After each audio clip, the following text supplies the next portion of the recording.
तो दोस्तों, महान आचार्य चाणक्य ने ये कहा था कि जिस व्यक्ति ने ये समझ लिया कि क्या, कब, कहाँ, कितना बोलना है, उस व्यक्ति को सफल होने से कोई भी नहीं रोक सकता। ऐसे व्यक्ति की सफलता सुनिश्चित है।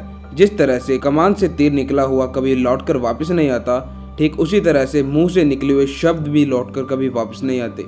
शब्द हमारा हथियार भी है और कमजोरी भी।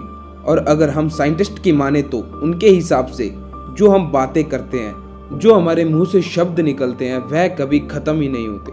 वह शब्द इस ब्रह्मांड में, इस धरती पर एग्जिस्ट करते हैं। ठीक वैसे ही जैसे हम स्पेस में एक गन से शूट करें तो वो गन से निकली हुई गोली हजारों लाखों सालों तक ट्रैवल करती रहेगी जब तक वह किसी ग्रह के ऑर्बिट या किसी चीज से टकरा नहीं जाती। वैसे ही सही समय पर सही शब्दों के प्रयोग से हम बच सकते हैं, लेकिन बिना सोचे समझे बोले गए शब्द इंसान की मुसीबत का कारण बन सकते हैं। द्रौपदी का यह बोलना कि अंधे का पुत्र अंधा, यही शब्द महाभारत के युद्ध का मुख्य कारण बने थे। आज भी इंसान अपनी जुबान का प्रयोग खुद को बड़ा और दूसरों को नीचा दिखाने के लिए करता है। और जो सक्सेसफुल पर्सन होते हैं वो यह जानते हैं कि किस वक्त कितना और क्या बोलना है। और दोस्तों, हमारे जीवन के दुखों में से एक दुख यह भी है कि हम कभी चुप नहीं रह सकते, हमेशा कुछ न कुछ बोलते रहते हैं। आपके बोलने के कारण आधे से ज्यादा दुख निर्मित होते हैं। और आपने कभी नोटिस किया हो तो आप ज्यादातर बातें उन व्यक्तियों के बारे में करते हैं जिनका आपकी लाइफ से कोई मतलब ही नहीं है। तो इसी वजह से आप इन 5 इंद्रियों की मोह माया में फंस कर रह जाते हैं। तो मैं आज इस वीडियो में आपको जो बताने वाला हूँ शायद ही आपको पता होगा, क्योंकि ये बातें इस कलयुग में लुप्त हो चुकी हैं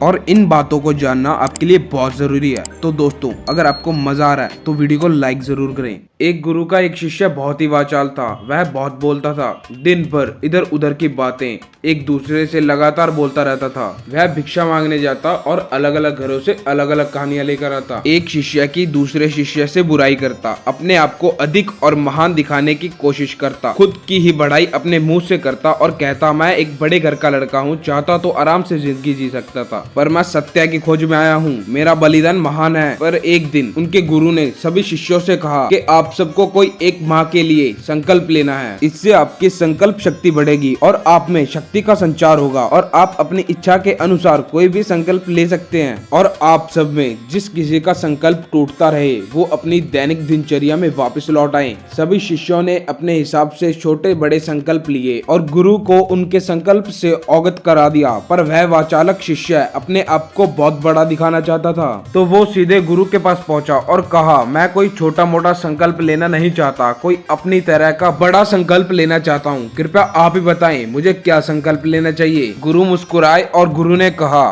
क्या मैं जो तुम्हें संकल्प दूंगा तुम उसे पूरा कर सकोगे? क्या यह तुम्हारे लिए संभव होगा? जो मैं तुम्हें संकल्प दूंगा वह तुम्हारे लिए संभव नहीं होगा, इसलिए कोई अपने आप के लिए तुम संकल्प ढूंढ लो। और उस शिष्य ने कहा, नहीं गुरुदेव, आप जो संकल्प कहोगे मैं वही संकल्प लूंगा, बताए तो सही, मैं पूरा करूंगा। तो गुरु ने कहा, ठीक है, तुम एक माह तक चुप रहोगे, कुछ भी नहीं बोलोगे, एक शब्द भी नहीं। शिष्य ने कहा, गुरुदेव ये कैसा संकल्प है? यह तो बड़ा ही आसान है, सिर्फ एक माह तक चुप ही तो रहना है, कोई बड़ा संकल्प दीजिए जैसे बाकियों ने लिया है। और गुरु ने कहा, पहले तुम ये संकल्प पूरा तो करके दिखाओ। शिष्य ने गुरु की बात मान ली और उसी समय चुप हो गया और मुड़कर अपनी कुटी की ओर चला गया। उसे चुप रहना बहुत ही आसान लग रहा था। एक दिन जैसे तैसे करके उसने काट लिया। अगले दिन उसके मन में बोलने का बोझ बढ़ते जा रहा था और तीसरे दिन उसे यह संकल्प बहुत मुश्किल लगने लगा था। चौथे दिन उसको बहुत अजीब लगने लगा क्योंकि सब आपस में बात कर रहे थे और वह चुप था। वह भी अपने मन की बातों को दूसरों के सामने रख देना चाहता था। वह उनकी बोलती बंद कर देना चाहता था, लेकिन कुछ नहीं कर पा रहा था। इसी वजह से वह अपनी आंखों और चेहरे को बनाता रहता था। कुछ दिन बीते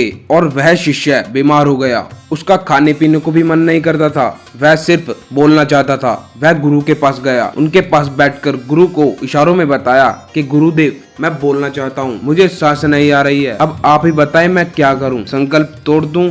और गुरु ने मुस्कुरा के कहा, संकल्प टूटने के लिए ही होते हैं, पर जो संकल्प को बचा लेता है वह अपनी भीतर की शक्ति को जगा पाता है, और जो अंदर की शक्ति को जगा लेता है वह जागृति और समझ की राह पर आगे बढ़ पाता है। संकल्प का लेना भी तुम्हारे हाथ में है, संकल्प का तोड़ना भी तुम्हारे हाथ में है। और तुम्हारे कई गुरु भाइयों ने अपना संकल्प तोड़ दिया है और वह अपनी दिनचर्या में वापस लौट आए हैं। तुमसे अगर नहीं हो पा रहा है तो तुम भी अपनी दैनिक दिनचर्या में लौट सकते हो, लेकिन याद रहे, अगर तुम थोड़ी सी देर इस संकल्प को नहीं संभाल सकते तो तुम पूरी जिंदगी अपने आप को कैसे संभालोगे? निर्णय तुम्हारे हाथों में है। गुरु की बात सीधा शिष्य के दिल पर लगी और वह वहाँ से बिना कुछ कहे लौट गया और उसने अपने आप को उस कुटी में बंद कर लिया। वह अपने सिर्फ जरूरी काम करने के लिए ही बाहर आता और वापस कुटिया में चला जाता। 15 दिन बीत गए। लगभग सभी शिष्यों के संकल्प टूट ही गए थे, पर उस वाचालक शिष्य का संकल्प अभी भी जारी था। संकल्प लेने के बाद उसके मुंह से एक भी शब्द नहीं निकला।